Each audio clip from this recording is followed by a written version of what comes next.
브람스 시대를 한번 볼까요? 베토벤, 슈베르트, 멘델스존, 슈만이 그 시대를 이어받고 브람스 1833년에 태어났습니다. 이 그림을 보십시오. 이 사람 젊었을 때 말끔했던 사실 정말 깔끔한 청년이었어요. 무슨 생각이 들어서 수염을 저렇게 길렀는지 제가 또 알고 보니까 그 당시 사람들의 유행이었습니다. 그리고 이 사람이 조금 오버해서 더 기른 것 뿐이에요. 다른 사람, 동시대에 같이 있었던 러시아 5인조나 이런 사람들 다 수염 길렀어요.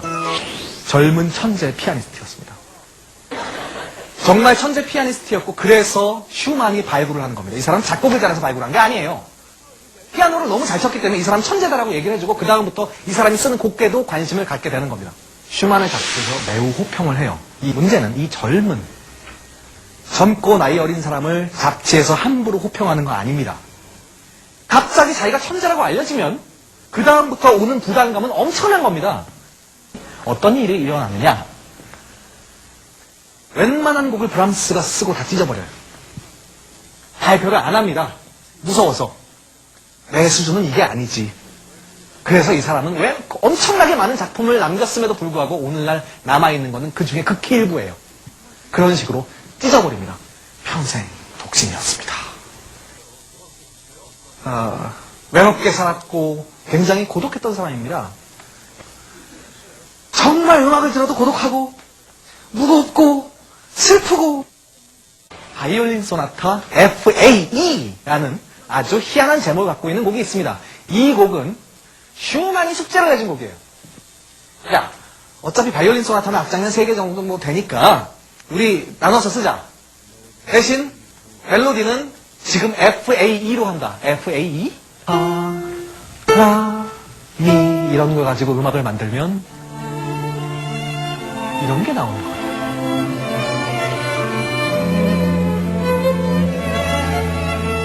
프라이 아버 아인상 자유롭게 그러나 고독하게 그 당시 젊은이들이 추구하던 예술가들이 추구하던 그런 모토였어요. 자유롭게 그러나 고독하게 자유롭지만 고독하게 외로움을 즐기는 거죠.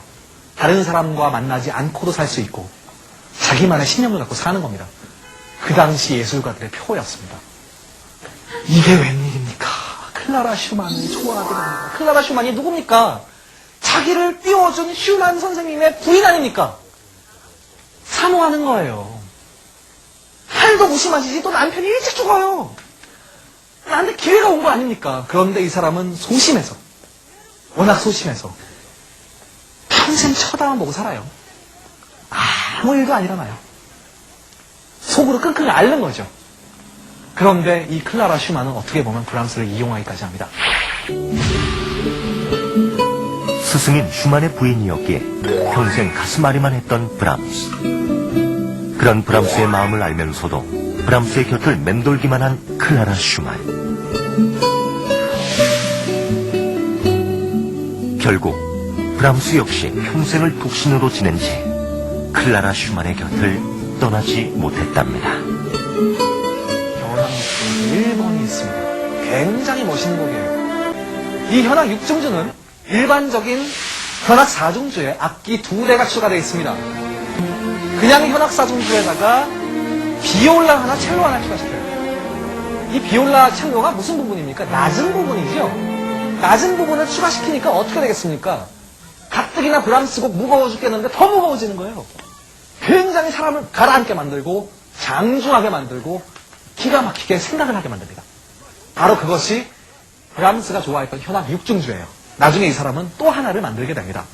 그 사이에 유명한 피아노 5중주. 피아노 5중주는 저희 같은 4중주에 뒤에 피아니스트가 한 명 연주하는 곡이에요. 이 곡이 아까 그 FAE 소나타와 굉장히 비슷하게 닮아 있습니다. 이 곡은 피아노 5중주 중에서도 굉장히 유명해서 우리 같은 현악 3중주단이 어디 초청을 갔을 때 피아노 5중주 한번 해주세요 라고 얘기하면 거의 단골로 연주하는 곡입니다. 굉장히 강력한 곡인데 어려워요. 자, 왈츠 곡집. 이 조용한 거 쓰고 이러는 사람이 갑자기 웬 왈츠일까요? 왈츠 한 곡이 아닙니다. 왈츠 곡집이에요. 굉장히 많이 써요. 이 사람은 이 왈츠 곡집을 써놓고 이 사이에 정말 유명해지는 곡 한 곡을 넣습니다. 여러분 잠시 후에 듣게 되실 거예요. 왜 왈츠를 썼을까요? 바로 요한 스트라우스를 존경했기 때문입니다. 나도 저런 왈츠 한번 써봐야겠다. 이 왈츠를 쓰는데 바로 연탄곡으로 씁니다. 연탄곡. 여러분 연탄곡이 뭐예요? 이을연의 두드릴 탄으로 연이어 두드린다는 뜻입니다. 즉 연탄곡은 한 대의 피아노에서 두 명의 연주자가 연주하는 곡을 말합니다. 네, 피아노 두 대가 아니라 한 대에서 옆에 이렇게 치는 거죠. 연주하는 모습을 보면 정말 피아노 한 대에 두 명의 연주자가 함께 곡을 칩니다. 우리가 이런 곡을 왜 쓰나요? 주로 교육용이죠. 선생님이 밑에서 치고 학생이 위에서 치는 그런 곡들 가지고 왈츠를 만든 겁니다. 16개의 연탄곡인데 그 중에 15번째 곡이 바로 이 곡입니다.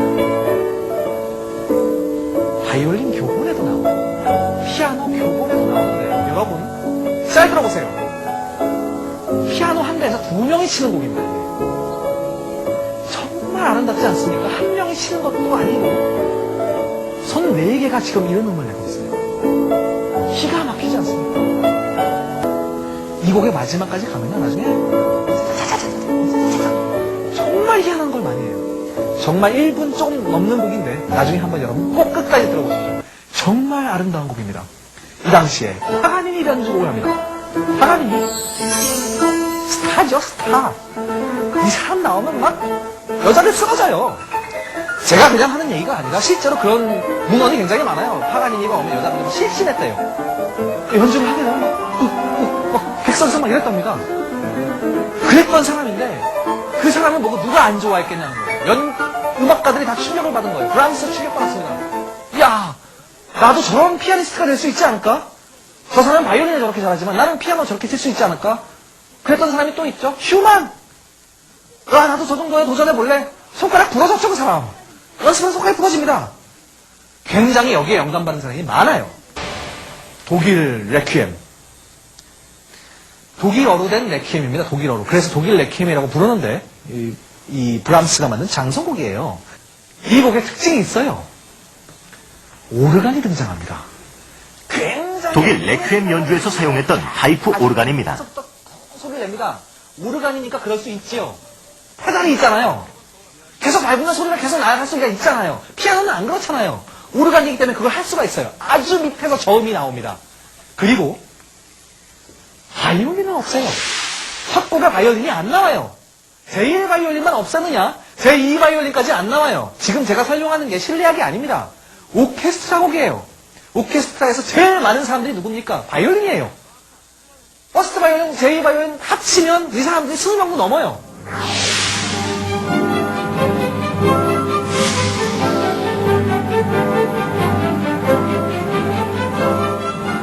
첫 곡에 잠시 안 나오는데 그러면 어떻게 되겠습니까, 여러분? 높은 멜로디가 안 나오는 거예요. 그거를 비올라와 첼로가 하고 있습니다. 들어보시죠. 오르간이 밑에서 계속 길게 끄는 거예요. 더블 베이스가 없습니다.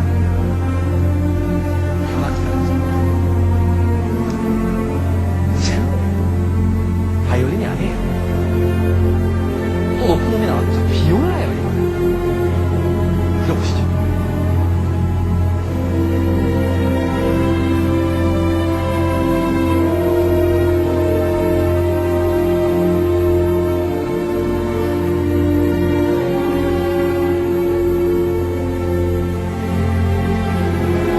이제 합창입니다.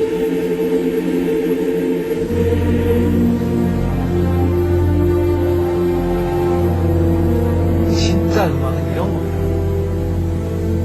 우리가 모르고 있었나?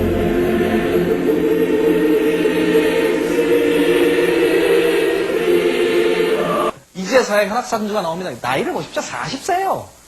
마흔이 돼서야 이제 우리 ኳ테티스트 대열에 들어오는 거예요, 이 사람들이. 그런데 이 사람 인제 1, 2번이지만 그 전에 엄청나게 많이 썼답니다.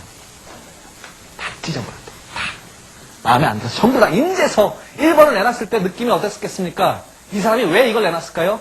드디어 베토벤 현악산주 수준으로 썼다는 거예요. 드디어 난 도달한다. 라고 해서 정말로 그런 느낌이 나는 곡들이 나오기 시작합니다. 절규. 저희가 붙인 제목이에요. 마지막이 정말 격렬해요. 보통 격렬하다고 얘기하면 막 빨리 위에서 막 놓을 것 같죠? 이 사람 안 그래요. 저음에서 놉니다. 바이올린이 밑에 두 줄을 쓰고 있어요. 위에 두 줄이 아니라 막 이러고 있습니다. 어떤 사람들은 브람스는 여자가 연주하지 못한다고 얘기합니다. 왜? 힘이 모자라서. 악기를 부실 정도의 힘이 나와야 브람스를 연주할 수 있다고 합니다. 그런 곡들이 앞으로 계속 나와요. 어머니가 돌아가셨습니다. 어머니가. 이 곡은 어머니가 돌아가신 다음에 그 어머니를 기리기 위해서 썼다는 곡으로 알려져 있습니다. 고전주의 작곡가라고 부릅니다. 고전주의가 뭔가요? 브람스는 동시대 음악보다 고전을 계승한 고전주의로 널리 알려졌는데요. 우리가 자주 들었던 고전파와 낭만파를 살펴보죠. 교향곡의 아버지 하이든, 그리고 음악의 신동 모차르트, 클래식계의 꽃미남 멘델스존, 아름다운 사랑의 주인공 슈만. 베토벤은 고전파와 낭만파의 경계선에 있었는데요. 쉽게 생각해 베토벤 이전을 고전파, 베토벤 이후를 낭만파라 할 수 있겠죠. 또 한 사람의 낭만파 작곡가 브람스. 브람스는 낭만파에 속하면서도 고전주의를 고집했던 것으로 유명합니다. 무조건 그 당시 유행을 따르지 않고 옛날 선배들의 음악을 최고라 생각하며 그들의 음악 스타일대로 계승하려 했던 거죠. 이런 브람스가 최고의 음악가라 생각했던 사람이 바로 음악의 악성 베토벤입니다. 베토벤을 평생 이 사람은 자면서도 베토벤 잠꼬대를 하면서 샀던 사람이에요. 정말 베토벤이 머릿속을 떠나지 않았고 그랬기 때문에 곡을 함부로 못 씁니다. 왜? 그 위대한 사람이 내 머릿속에 있으니 뭘 써도 그 사람보다 잘 써야 되는 거예요. 굉장히 컴플렉스를 갖고 있었죠. 이때 누군가 등장. 바그너가 등장합니다. 엄청난 사람이 나옵니다. 니벨룽겐의 반지라는 엄청난 오페라를 들고 나옵니다. 1800년대 중반 같은 시대 독일이랑 같은 장소에서 활동했던 바그너와 브람스. 후세 사람들은 그 둘을 일컬어 국인 낭만파라 통칭했지만 사실 그 둘은 달라도 너무 달랐습니다. 과연 무엇이 그토록 달랐을까요? 바그너의 음악 성량은 어떨까요? 브람스보다는 20살 위입니다. 효과, 극대화의 음악. 안 그렇겠습니까, 여러분? 무대까지 막 그렇게 해갖고 난리를 치는 사람이 바그너를 딱 들으면요, 사람들이 아니 어떻게 똑같은 오케스트라를 갖고 저렇게 웅장한 걸 내지? 멀리서 찾아와요. 바이올린에 찾아와요. 그거 보러. 너무 대단하거든요. 막 보면은 막 힘이 들어서 못해도 사람이 마음이 막 이렇게 되는 거예요. 그래서 이 사람 음악은 전투적입니다. 지옥의 묵시록이라는 유명한 영화에서는 바로 이 음악을 틀어놓고 폭탄 투하를 합니다.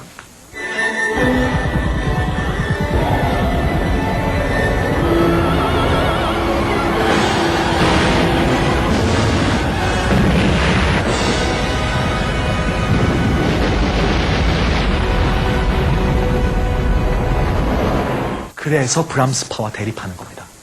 브람스파는 너희의 음악은 전위적인 것처럼 보이고 굉장히 새로운 것처럼 보이지만 더 이상 음악이 아니야. 베토벤을 계승해야지. 베토벤이 진짜인데 음악은 순수해야 되는 거고 사람에게 가슴을 울리는 것이지 그렇게 효과를 줘서 팀판이 막 튜바 써서 그렇게 하는 거 아니다라고 얘기합니다. 브람스의 음악 성량을 보시죠. 이 사람은 음악은 순수주의자였습니다. 아주 절제 스타일입니다. 막 효과 있는 걸 별로 안 좋아해요. 신고전주의. 내가 요즘에 유행하는 것처럼 이렇게 시끄럽게 쓰지 않겠다. 난 베토벤을 좋아해. 난 베토벤처럼 쓰겠어. 고전주의로 돌아가는 겁니다. 그런데 바그너 쪽에서도 무슨 소리 하는 거야? 진짜 베토벤의 계승자는 우리야. 왜? 베토벤이 어떤 사람이야? 혁명가 아니냐? 베토벤이 혁명가였으면 그 다음에 베토벤도 혁명을 해야지. 왜 베토벤을 계승하려고 그러냐? 그건 진짜 베토벤이 아니라고 얘기하는 거죠. 음악사 100년 전쟁이 시작됩니다. 음악사 100년 전쟁이란 100년이란 한 세기에 걸친 브람스 음악과 바그너 음악의 충돌을 말합니다.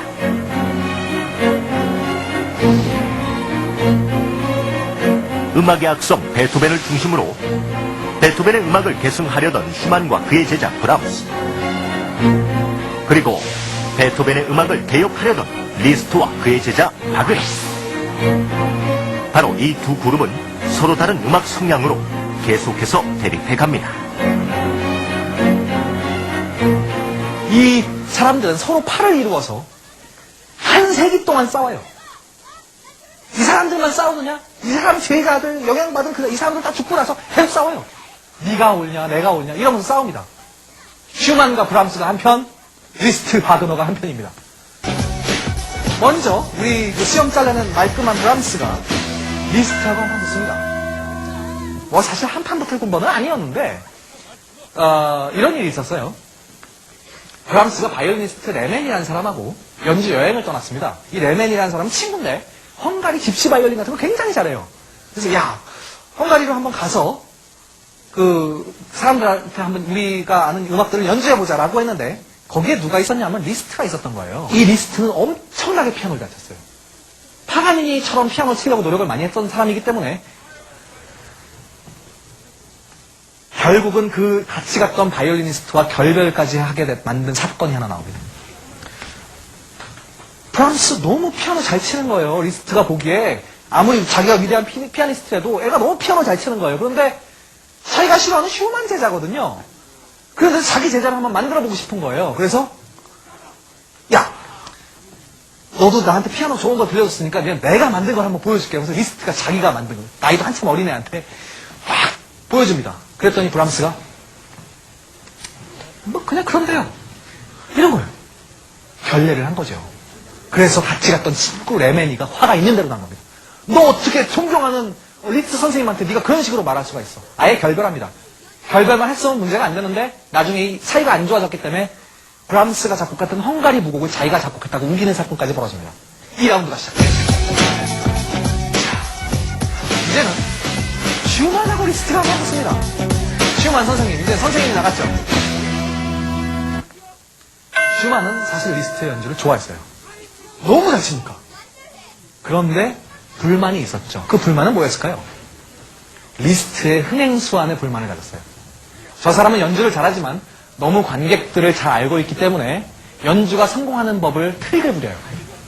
리스트는 공연이 어떻게 성공해야 된다는 걸 알아요. 관객들 사이에 자기 신복들을 넣어놔요. 자기가 연주가 끝나면 다 역할 분담이 되어 있습니다. 어떤 사람은 박수 크게 치기, 어떤 사람은 브라보, 어떤 사람은 막 감동받아서 막 눈물 흘리고, 그런 사람들이 옆에 있으면 덩달아서 그렇게 돼요, 사람들이. 여러분도 음악회 가시면 여러분 옆에 사람을 의심하셔야 돼요. 내가 누구 사이에서 어떻게 조정당하고 있을지 모르는 거거든요. 리스트는 이런 걸 잘했어요. 그래서 이런 걸 싫어합니다, 슈만이. 음악은 순수해야지. 너처럼 그렇게 쇼만 하는 것이 아니야. 성명서를 발표합니다. 이 사람들 보십시오. 그냥 싸우는 게 아니에요. 막 신문에다가 서로의 음악이 옳다고 막 성명서를 발표해요. 자기가 옳다고 그렇게 주장을 하는 거예요. 전쟁이죠. 엄청나게 격렬합니다. 3라운드. 드디어 바그너가 붙습니다. 이 브람스는 말이죠.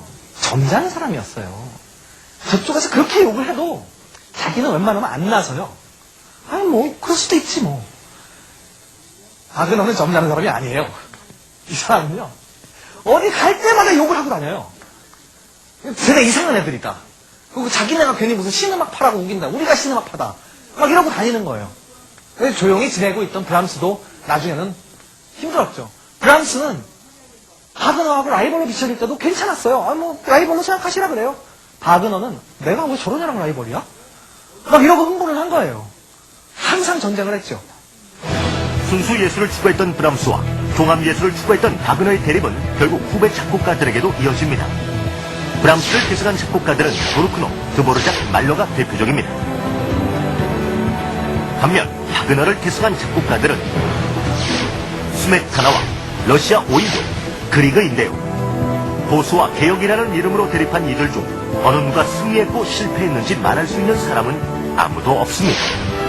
분명한 것은 이들 모두 자신들만의 독특한 음악 세계로 후세 사람들에게 아름다운 음악을 선사하고 있다는 것입니다.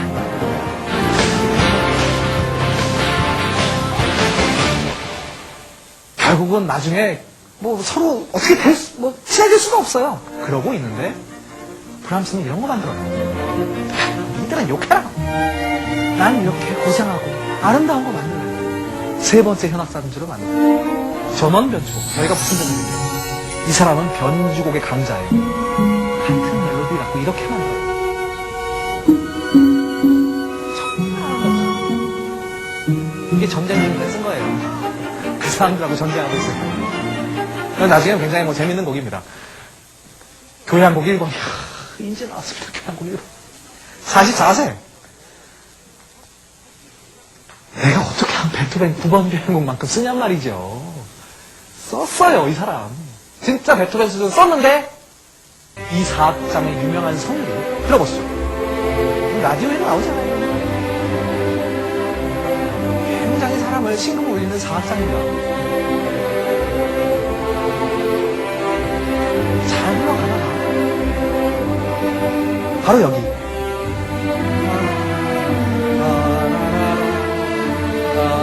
바로 이 멜로디가 합창교향곡에 나오는 멜로디와 유사하다는 평을 받게 돼요. 유사 제품이다. 이거는 표절 아니냐? 바로 이런 멜로디 같은 사실은 이런 걸 표절이라고 못 그래요. 들어보세요. 베토벤 합창교향곡이에요, 이게. 딴따라란딴딴따라란 그것 때문에 그 몇 마디 때문에 표절로 오해를 받는 거예요. 우리가 표절하고 어떤 그런 거는 구별을 잘 해야 애꿎은 사람은 욕 안 할 수 있습니다. 브람스는 애꿎은 사람이었어요. 이 사람은 죄가 없이 당했죠. 자기는 이해 못했어요. 이게 합창교향곡의 주제라고? 말이 되는 소리를 해라. 사람들은 베토벤 10번 교향곡을 불렀습니다. 이 곡은 베토벤 10번 교향곡이에요. 많은 사람들이, 많은 평론가들이 이렇게 평을 합니다. 브람스 교향곡 1번을 갖다가 베토벤 10번이라고 얘기하는 사람들은 베토벤도 모르고 브람스도 모르는 사람들이다. 베토벤이 써도 그렇게 쓰지 않았을 거고 브람스도 그렇게 쓰지 않았다라고 옹호를 합니다. 이때 브람스는 바이올린 협주를 했습니다. 정말 기가 막힌 곡을 씁니다. 굉장히 멋있는 곡이고 약간 나중에 헝가리풍, 집시풍 같은 그런 음악도 나오고 바로 이 바이올린 협주곡을 친구 요하임이라는 사람한테 바칩니다. 이 요하임은 누구냐면 슈만한테 자기를 소개시켜준 사람이에요. 요하임이라는 바이올리니스트는. 그런데 바이올린 하는 사람들은 이 요하임을 잘 알고 있어요. 왜? 우린 그 사람 연주하는 것도 본 적이 없는데 옛날 사람이잖아요. 어떻게 알고 있을까요? 이 사람 거의 모든 바이올린 악보에 이 사람 이름이 적혀 있어요. 에디티드 바이 요하임, 카덴짜 바이 요하임. 웬만한 모차르트 협주곡이나 이런 거에 중간에 그 카덴짜라는 거 있지 않습니까? 그 중간에 혼자서 막 이렇게 연주하는 거. 작곡가가 작곡 안 해요. 연주자한테 맡기는 거예요. 그런데 그 카덴짜를 제일 많이 작곡한 사람이 바로 요하임이에요. 수많은 카덴짜. 바로 이 부분이 브람스가 만든 협주곡에 요하임이 붙인 카덴짜입니다. 혼자서. 정말 멋있어요. 요하임은 이것이 단골입니다. 심지어는 어떤 사람들은 비브라토라고 하는 것을 요하임이 제일 처음에 썼다라고 하는 사람들이 있어요. 물론 그 전에 그런 기법이 있었지만 요하임이 거의 모든 음악에 비브라토를 넣었다. 그래서 저희가 연주를 할 때 이렇게 계속 떨고 있는 겁니다. 처음부터 끝까지. 리스트가 추종되었습니다. 그러나 클라라 슈만 편에 쓰죠. 나중엔 브람스와 친구가 돼서 결국 그렇게 싸워요. 헝가리 무곡. 드디어 이 사람이 그 레멘이라는 사람의 영향을 받아서 쓴 헝가리 무곡이 나와요. 이 곡의 원래 곡이 뭘까요? 원래가 바이올린으로 하는 곡일까요? 여러분 아마 오케스트라도 많이 보시지 않았어요? 피아노도 많이 치고. 이 곡의 정체를 말씀드리겠습니다. 역시 연탄곡. 피아노 연탄곡. 지금 들으시는 21개 중에 유명한 1번입니다. 아주 재미있는 곡들이 많아요. 우리가 1번을 듣고 나면 더 넘어가기도 전에 2번 정도에도 재미있는 게 나와요. 이것이 2번입니다. 그리고 이것이 지나가면 그 유명한 5번이 나오죠. 이것이 5번이에요. 이것이 지금 여러분들이 들으시는 헝가리 무곡의 원곡입니다. 바이올린 소나타. 피에노. 이거 한번 여러분 들어보십시오. 비가 오는 날 창문을 쳐다보면서 빗방울 유리창을 때릴 때 이 곡을 틀어놔보세요. 바로 이 멜로디.